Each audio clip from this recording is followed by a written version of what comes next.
बिस्मिल्लाहिर्रहमानिर्रहीम। अस्सलाम वालेकुम दोस्तों, मैं हूं अब्दुल मालिक और आप देख रहे हैं यूट्यूब चैनल। उम्मीद करता हूं आप सब लोग खैरियत से होंगे। तो दोस्तों आज हम पढ़ने जा रहे हैं जो कि हमारी पहले से चलती आ रही है एक्सरसाइज 3.4। उसका हमने क्वेश्चन नंबर 4 स्टार्ट किया हुआ है। उसके हमने पहले 4 पार्ट कर लिए हुए हैं। आज हम उसको कंप्लीट करेंगे। उसके 2 पार्ट ही बाकी रहते हैं। ठीक है, आइए चलते हैं अपने टॉपिक की तरफ। तो दोस्तों ये है मेरे पास क्वेश्चन जो कि पार्ट नंबर 5 बनता है, x² + 4 अंडर रूट। ठीक है, अब इसको मैं इंटीग्रेशन बाई पार्ट्स जो कि हमारा वो तरीकाकार चलता आ रहा है उसी तरीके से सोल्व करता हूँ। यहाँ पर दूसरा फंक्शन मैं ले लेता हूँ 1। एक फंक्शन ये हो गया और दूसरा फंक्शन हो गया ये। तो इनमें से एक को फर्स्ट फंक्शन कहना है, एक को सेकेंड। इसको मैं कहता हूँ सेकेंड, इसको कहता हूँ फर्स्ट। तो अब इंटीग्रेशन बाई पार्ट्स का जो फार्मूला है वो अप्लाई करें। तो first function as it is लिखा जाएगा x² + 4 अंडर रूट। सेकेंड वाले की इंटीग्रेशन x माइनस इंटीग्रल यही इंटीग्रेशन x। फर्स्ट वाले का डेरिवेटिव लेना है x² + 4 x² + 4 अंडर रूट की बजाय 1/2 समझे। तो इसका अगर हमें डेरिवेटिव लेना है तो फिर क्या करना होगा, पावर रूल लगेगा। पावर शुरू में, पावर में से एक कम यानी कि -1/2 और फिर बेस का डेरिवेटिव भी लेंगे। तो बेस में 4 का तो आएगा 0, x² का आएगा 2x और यहाँ पर आ जाएगा dx। तो दोस्तों अब यहाँ पर देखें कि ये 2 से 2 कैंसिल हो गया और बाकी को जो बाकी रिमेनिंग है उसको लिखें। इसको लिखता हूँ x पहले, x² + 4। थोड़ी सी तरतीब वगैरह भी करते जाएंगे।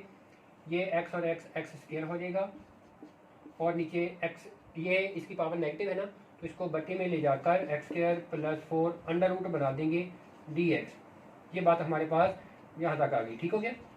अब क्या करेंगे, अब जो काम अगले स्टेप में करना है वो मैं इसी स्टेप में कर देता हूँ। उसके लिए देखें, ये जैसी स्टेटमेंट नीचे है ऐसी ही ऊपर बनानी है। तो मैं ऊपर बनाता हूँ x² है +4 चाहिए। ये देखें, मैं इसको थोड़ा सा इधर करके लिख लेता हूँ। ये ज़रा गौर कीजिएगा, x² ये ऐसे लिख लिया और यहाँ पर +4 और -4। ठीक है, +4 और -4 मैंने अपनी तरफ से लिखा है।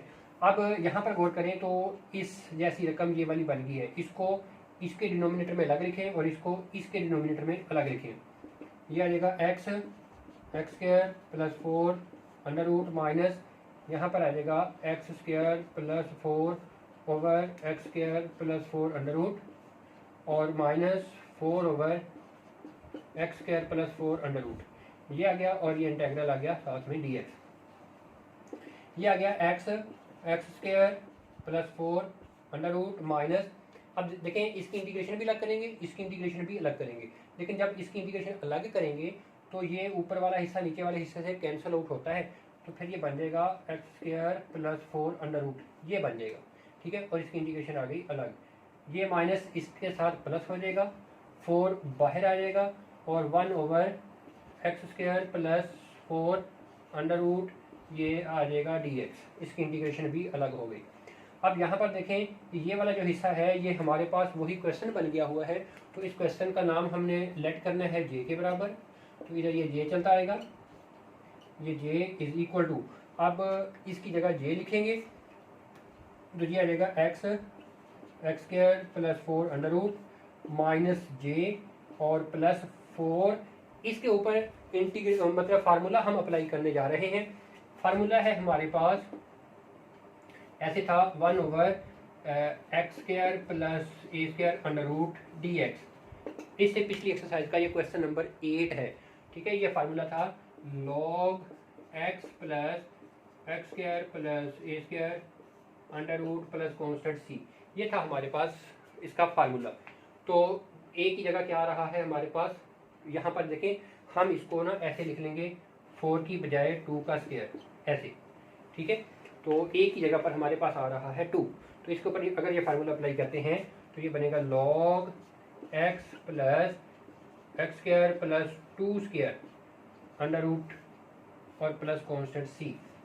ये बात ऐसे आ जाएगी। ठीक है, अब ये -j है, इधर आके +j कर देंगे। मैं लिखता हूँ यहाँ पर j + j = ये as it is x under root x² + 4 और ये उधर चला गया -j। अब ये आगे ये लिख देंगे +4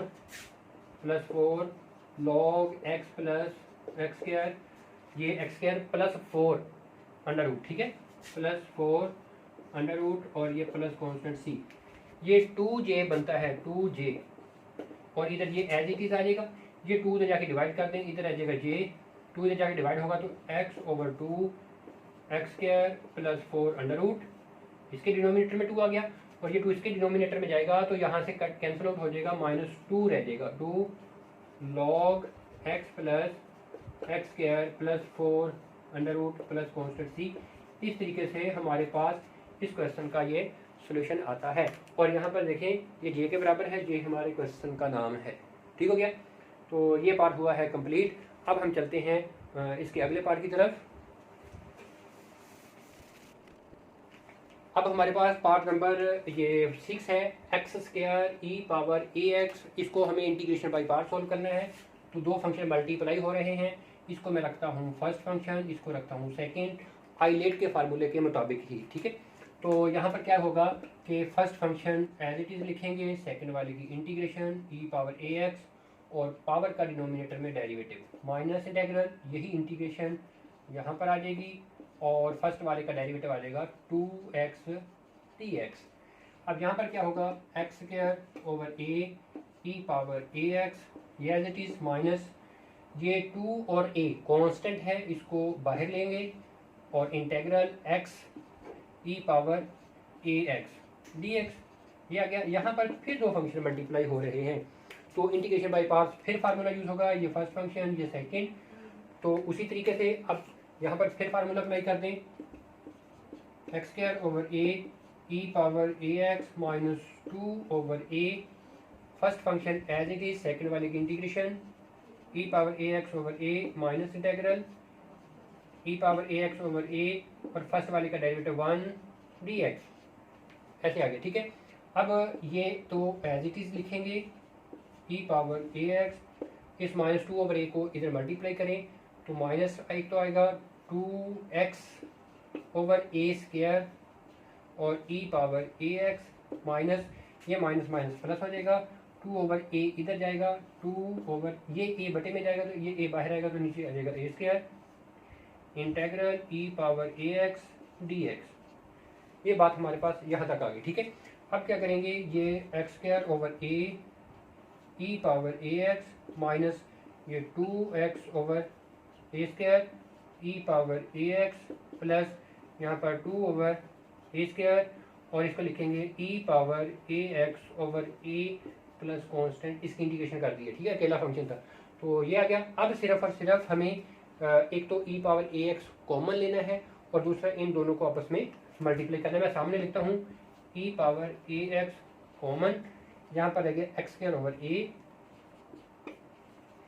और यहाँ ये कॉमन चला गया, -2x ओवर ए स्क्वायर, -2x ओवर ए स्क्वायर, ये आ गया, और ये कॉमन चला गया, +2 ओवर ए क्यूब, +2 ओवर ए क्यूब, और प्लस कांस्टेंट सी। इस तरीके से इस क्वेश्चन का हमारे पास ये आंसर आता है। तो दोस्तों आज के लिए इतना काफ़ी है, मुझे उम्मीद है कि आपको ये दोनों पार्ट समझ में आए होंगे। तो इससे अगले लेक्चर में हम इंशाल्लाह इसके क्वेश्चन नंबर 5 की तरफ मूव करेंगे। तो तब तक के लिए आप लोगों से इजाज़त चाहूँगा, लेकिन अगर आप चैनल पर नए हैं तो काइंडली सब्सक्राइब कर लें ताकि आपको अगली वीडियो भी का नोटिफिकेशन भी मिल सके। और दूसरा, अगर आपको ये वीडियो पसंद आए तो इसको लाइक कीजिएगा, शेयर कीजिएगा दोस्तों के साथ। बहुत शुक्रिया, दुआ में याद रखना।